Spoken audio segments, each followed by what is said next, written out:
Hey, what is up, everybody? This is your boy AJ Trip coming at you with the special That's Shoot Me on Classic Episode 3. And so I have to be honest here. I was having internet troubles last night, and it started out. The thing started out at 8 o'clock Central Time here in Chicago, and I didn't get through watching it until about 9:30, maybe even 9:40, because it just kept starting and stopping. My internet was bad last night, and so I was just trying to sit through it. I was trying to get through the entire thing at night. But what really happened to was that last match. That last match between Mia Yim and Addison Kay. That was just it was really bad. It just would like stop, and they would you would stop for 5 seconds, go for 3 seconds, stop, and then it took so freaking long.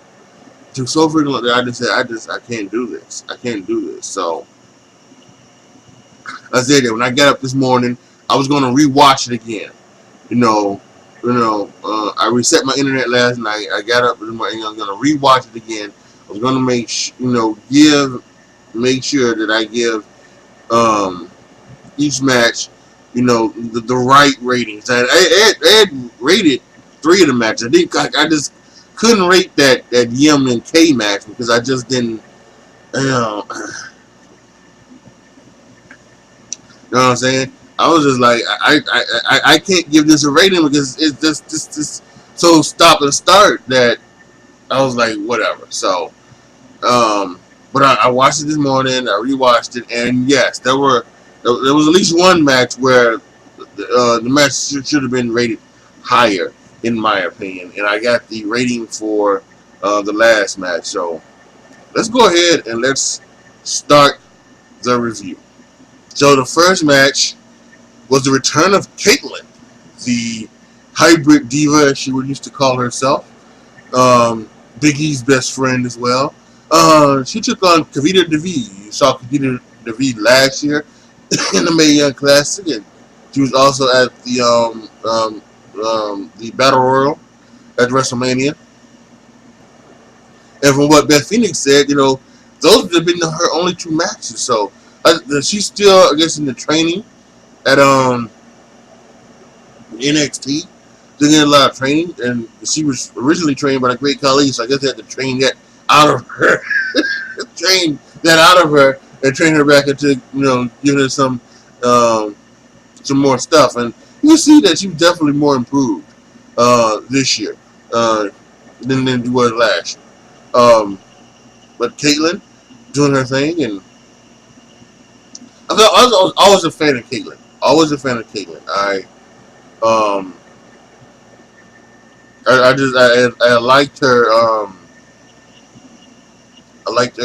her look, and I liked the way that she came off, and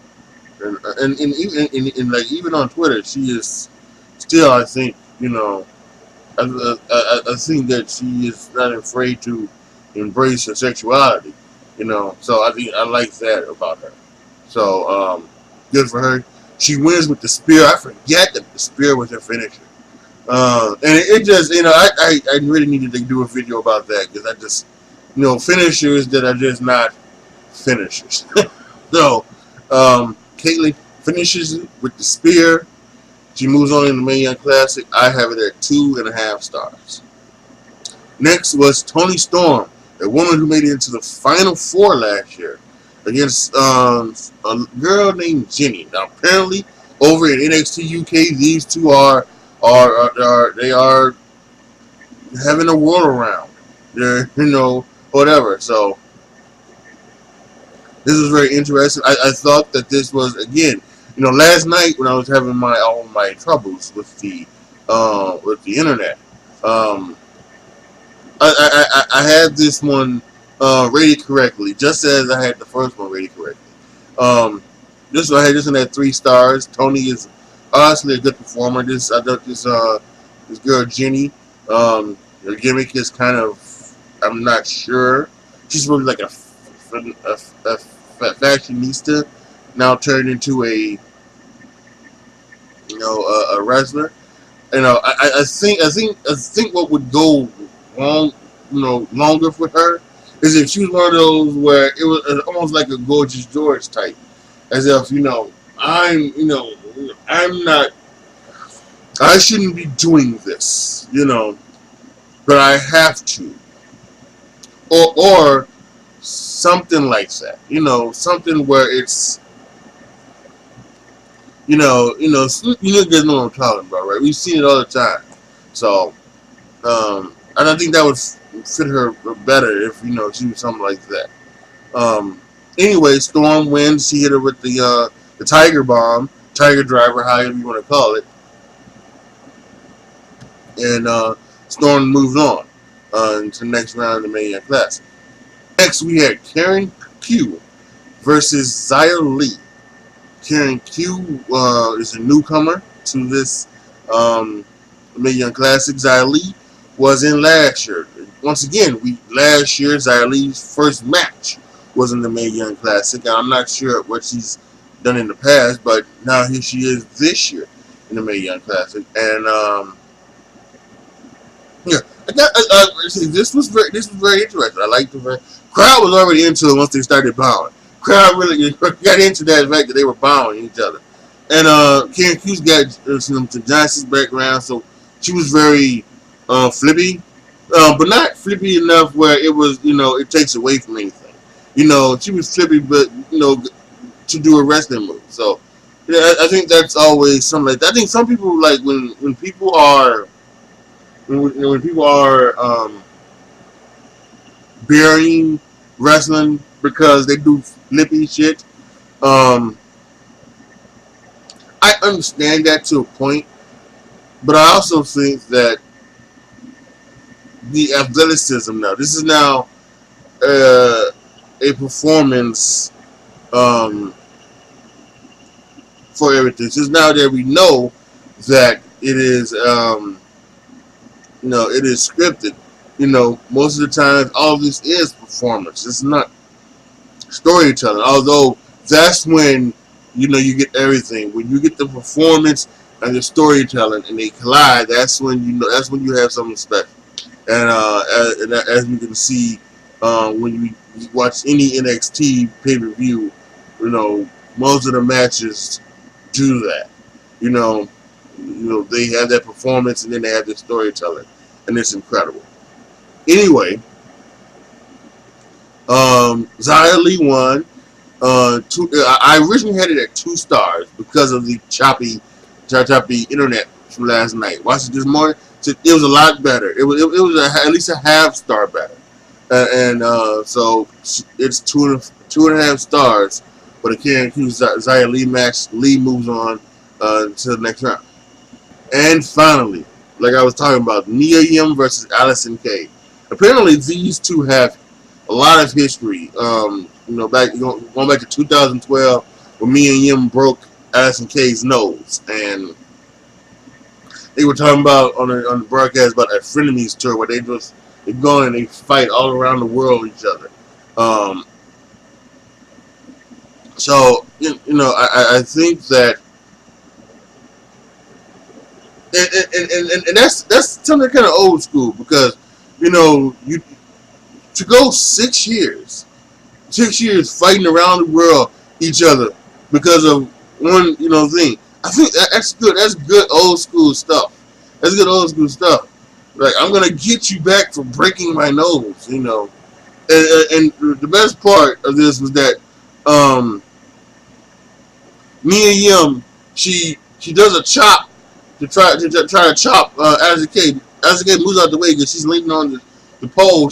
Whereas Mia Yim hits the pole with her hand, sells it for like the first 3 minutes, and then doesn't sell it anymore until she wins. Then she's holding her hand again. Come on. Now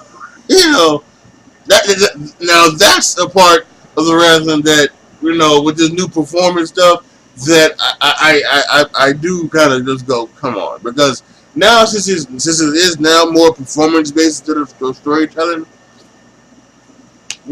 nobody sells anything anymore. That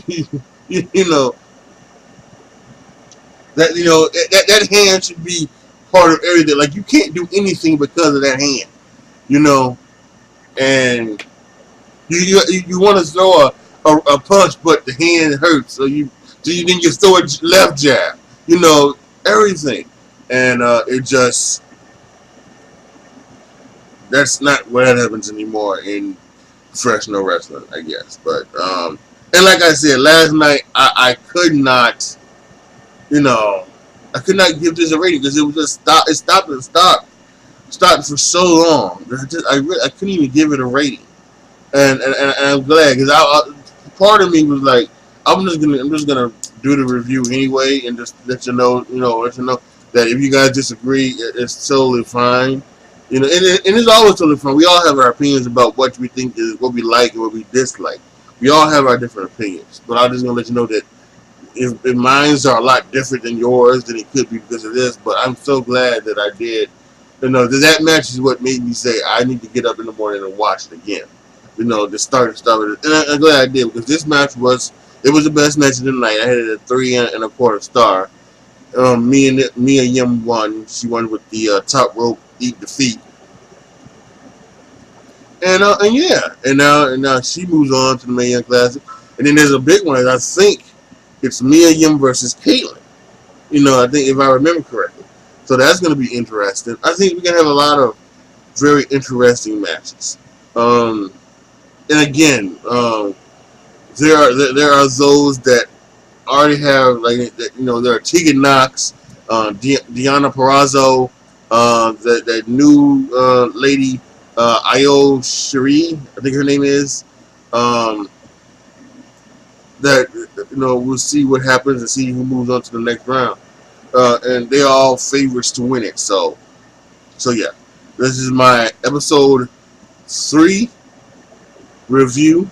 Post your comments down below to me what you guys think. Did you guys see it? Or did you guys like it? Did you guys enjoy it? I'm going to be doing these for the rest of the entire contest up until the Evolution pay-per-view. When I'll be reviewing that afterwards live, as always. And they're talking about having 12 matches. Now see, I don't know if they're gonna do like last night was perfect, right? Not last night, last week, Hell in a Cell, right? It was perfect, right? It was 8 matches, including the thing, and we had 7 matches on the 4-hour show. And we had a lot of people. Even though I think What Culture Wrestling, they went through, and there were 25 people that you could consider brand name stars that did not wrestle on Hell in a Cell. And this goes back to a thing I talked about long before. Talk about the talent that they have. They have all of this talent, and they want to procure all of this talent. And then they do nothing with it. And there's part of me that says, you know, they really should just let them go on and just let them do things outside of the world. And they're still trying to procure talent. They really are. There's all these rumors that they're trying to bring in, you know, the Young Bucks and Cody and Omega. And you guys don't know what the hell to do with Shelton Benjamin, and you finally giving Asuka something to do. She's gonna be in a tag team with Naomi after being off TV for like 4 weeks. So it is what it is. But anyway, this is supposed to be about the Mae Young Classic. So like I said, I made, one of the reasons why I wanted to create That's a Shoot was not was for just to be about just like the wrestling, and it's That's a Shoot is going to be just more about the weekly reviews of it down in the weekend wrestling, and it's just going to be more about special episodes like this Mae Young Classic review. I'm also going to have opinions about some things. And I'm thinking the one about the finishers, something that definitely want to get to is in particular the spear, and something like that. Or I just make it about the finish in general, but yeah. And I might make some other thoughts about other things too. So definitely want to get you with that. This is your boy AJ Trip signing off. As always, be good to each other, y'all. Be careful out there. I will see you guys Friday I would actually see you guys Saturday for my weekend review, and I will see you guys next week for episode 4 of the Mae Young Classic 2018.